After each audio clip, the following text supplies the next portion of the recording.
Welcome to the Full-Time FBA Show.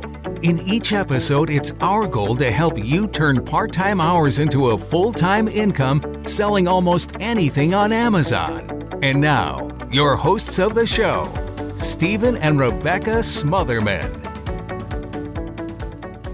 Hello there, and thank you for joining us for another episode of the Full-Time FBA Show. We're on episode number 222. Today, we are talking about 5 more mistakes that even smart Amazon sellers make. We've had an episode in the past where we talk about mistakes that sellers can make at times, and we're just adding to that today with some more that we came up with. And today with me to talk about this on the show is my co-host and my husband, Stephen Smotherman. Welcome to the show.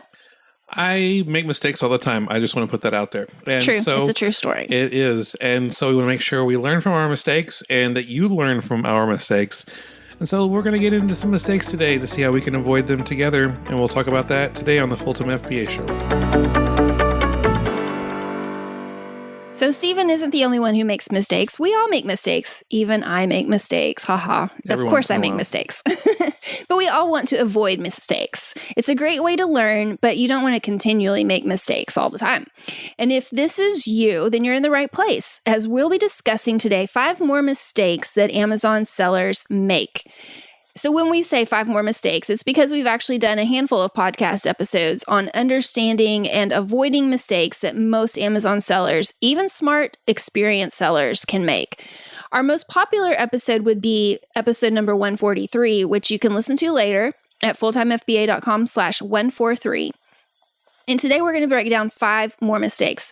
So Stephen, kick us off with an avoidable mistake that Amazon sellers sometimes make. So mistake number 1 is this. It's not always seeking approval for gated items on Amazon. This one hurts. It does. This is a mistake that both new and experienced sellers make just way too often. Usually what happens is when a seller finds out that they are gated, also called restricted, from selling an item on Amazon, they see it as a roadblock that they cannot get around, and they just stop right there. But that's not always true. I mean, simply just applying to sell a gated brand was going to lead to approval. You see, every brand has its own set of criteria or seller metric parameters that they decide who can and who can't sell their items on Amazon. And sometimes the criteria just of simply starting the application process, or maybe just having 3 months of seller experience, something like that will help you get approved automatically on Amazon. So that's not for all items, obviously, but there are some that's just a simple application gets you approved. But even if you don't get approved automatically on the first try, your approval application is kept in your Seller Central account where it's saved for you in draft form. And so just waiting for you to return back to that page and apply again in the future. So you know what we do? Every 3 to 6 months, we return to our application page on Amazon for all the items that we've been turned down to sell on Amazon, and we apply again. And so we'll be sure to put the direct link of the gated application page in the show notes found at fulltimefba.com/222. And so why is this such a big mistake? Simply put, the faster you get approved to sell these items on Amazon, the faster you can get able to sell them on Amazon. So every single time you see that you're restricted or gated, apply to sell every single time. If you don't, that's a huge mistake. Number 2 on our list of mistakes that sellers make on a regular basis is one that's really near and dear to my heart, because this is the mistake that we fight the most against making in our own business. This mistake is doing everything yourself. Yes, as a beginner Amazon seller, it's a good idea to do almost everything, but only so you actually know how to train someone else to do it for you and you understand how your business works. But if you're 6 months into your Amazon business and you're still doing every single thing yourself, then you're doing way too much. If you're a year into it and you're doing everything yourself, you're doing too much. One of the best perks of running an Amazon business is that it's possible to eventually outsource almost every aspect of it. So think about your business. As the CEO, that's you, you're the CEO of your Amazon business, you need to have a CEO mindset. Which aspects of your business should you not be doing as the CEO? Should a CEO be taking price labels off of inventory? Should a CEO be running the polybag machine? What about packing up shipping boxes? Is that what a CEO does? Most people don't outsource because they don't have the time or the money to outsource. But guess what? Outsourcing helps you get time and money. It's counterintuitive, but if you do it correctly, outsourcing is going to earn you back more time and more money, and it's so worth it. So if you're wondering if you're ready to outsource yet, the answer is yes, you're ready. And here's some help. We have never heard in our 10 years of coaching Amazon sellers, we've just never heard anyone say, I wish I would have waited a little bit longer before I started to outsource. We've never heard anybody say, I outsourced too soon. Never. So if you're doing it all yourself, that's a mistake you just need to stop doing. Mistake number 3, and this is huge and really hits home for me, not being consistent in your Amazon business. You see, when we first get started selling on Amazon, most people are, usually automatically consistent because we're so excited about the opportunity. And so you plan hard, you work hard, you get to see some results, but then regular everyday life just kind of creeps back into your plans. And then all of a sudden, you're too busy to source on a consistent basis. And so if this is you, you need to take a hard look at your schedule and schedule your sourcing. I mean, remember, if it doesn't get scheduled, it's not going to get done. So you're not just going to wake up one morning and all of a sudden have 3 hours to do some retail or online arbitrage. Yeah, it might happen every once in a while, but not enough to grow a successful Amazon business. This is one of the things that I work with my coaching students, being consistent. I'll ask them if they had to grade themselves on being consistent, what grade would they give themselves? First time I ask them that question, I get low grades. But once they know I'm going to be holding them accountable for the results, the next time I ask them if they had to grade themselves on their consistency levels, it's always a higher grade. I love baseball, and this reminds me of professional baseball players who do like 45 to 60 minutes of batting practice before the game even starts. They're doing fielding practice over and over again, working on getting better, working on that muscle memory, just so they can automatically perform at the highest levels again and again. And if you're consistent with your sourcing in your Amazon business, you actually can start to create that muscle memory too that allows you to just take a look at the sourcing data at a glance and know with confidence how much you should buy, how many to buy, or if you should pass. The consistency is what makes that possible. And you've probably heard the quote, consistency is key. That is 100% true in your Amazon business. Mistake number 4 is not starting your Amazon business.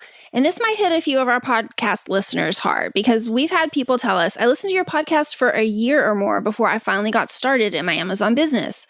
And we get it. There are right and wrong times to start a business. If you've got a newborn at home, maybe it's not the best time. Or maybe it's the best time. I don't know. Everyone is different. Every situation is different. If you're in the middle of moving from one state to another, maybe it's not the best time. But there are many reasons we would just use to talk ourselves out of starting something big that are just not really good reasons at all. So let me erase some of the, quote, bad reasons you might not have started your Amazon business yet. We're here to tell you, you don't need to know everything to get started. You don't need to feel fully confident to get started. You don't have to have all the right supplies or the tools or the right subscriptions to get started. All you really need to get started on your Amazon FBA business is a computer and Wi-Fi, maybe a smartphone, and just a commitment to working hard and learning hard. And we can help with that. Not only can we help with that, but we really want to help you with that. Coming up on Monday, January 22nd, we're going to be hosting our free 5-day Amazon Income Accelerator workshop, where we will share with you the 5 pillars of realistically making a full-time income selling on Amazon in 2024. This workshop will be perfect for future Amazon sellers to know and understand for free what it takes to start making a full-time income from home selling on Amazon. If you're listening to this and you're already selling on Amazon, but you're not pulling in a full-time income yet, then our Amazon Income Accelerator will help you see what you're doing wrong and the right steps to take to start finally making a full-time income as an Amazon seller. So the link to join this free workshop is fulltimefba.com/workshop. So before I get into mistake number 5, I'm just going to encourage you to press pause and head over to fulltimefba.com/workshop. Take 60 seconds to sign up for the workshop and then come back and join me. And this is the awkward moment where I'm waiting for you to come back, and maybe you're already back right now and you're like getting back with the content. So let's do that. Mistake number 5 that some sellers make is this: giving up too soon. I don't know how many people suffer from this condition, but the life of an entrepreneur is hard. You have that spark inside of you to start and grow your own business. And at some point in your life, you heard about selling on Amazon as a possible viable business plan. And that eventually led you to the full-time FBA. Now, I don't know if selling on Amazon was the first idea that you heard about growing an Amazon business from home, or if it's the 50th idea that you've heard about growing a business from home. But sometimes when we start something new, it's lots of fun at the beginning. It's exciting, but eventually it gets more difficult. Then we hear about some new idea. This new idea can distract us, and we become less consistent with idea number 1 or idea number 50, and soon we ditch that business idea, start over again with this new shiny object idea that we heard about. But we want to stop that repetition, that spiral from continuing to happen. Because here at Full-Time FBA, we want to tell you the truth. No matter what business plan you go with, it's going to be awesome and full of hope at the beginning, but eventually it's going to get harder. And you're going to get distracted with another idea. And this process will keep looping over and over again until you stop starting over. So if you're tired of starting over, stop quitting. Way too many people get distracted from selling on Amazon and have no idea that there are better days ahead. You might have heard me give this illustration before, but I'll do it again because it's just powerful. Selling on Amazon is the exact opposite from learning how to play a video game. Video games, level 1, it's super easy. Trying to get your idea of how the video game works, what you're supposed to do, what your goals are, everything's really easy. In fact, the goal of the video game maker is for you to get to level 2, feel some confidence, and continue and get hooked on that game. But Amazon is the exact opposite. In fact, starting an Amazon business is the hardest at the beginning. And there's so much more to overcome at the beginning. But the longer you stick with it, the more it gets easier. Application restrictions that stop you from selling items on Amazon begin to open up. They are hard at first, but after 6 months of selling, so many brands will approve you to sell their stuff on Amazon. Not all brands, but many of them. In fact, the 6-month mark is usually like a magic door that opens up for many people and many brands to be able to be approved to sell their items on Amazon for you. So that is something that you can look forward to if you've not started to experience that.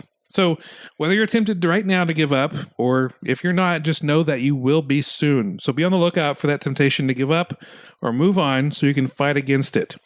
That's a huge reason our coaching program is a 12-month long commitment.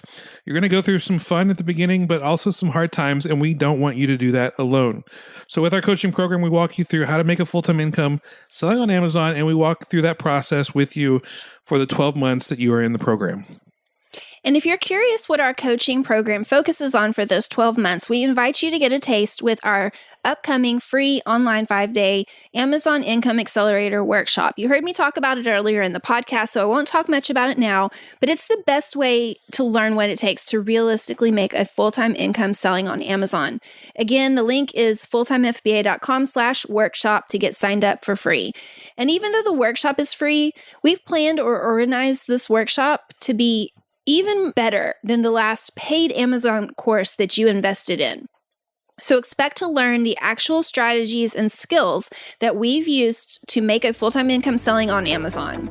We've been able to accomplish this for over 10 years, and we know you can too.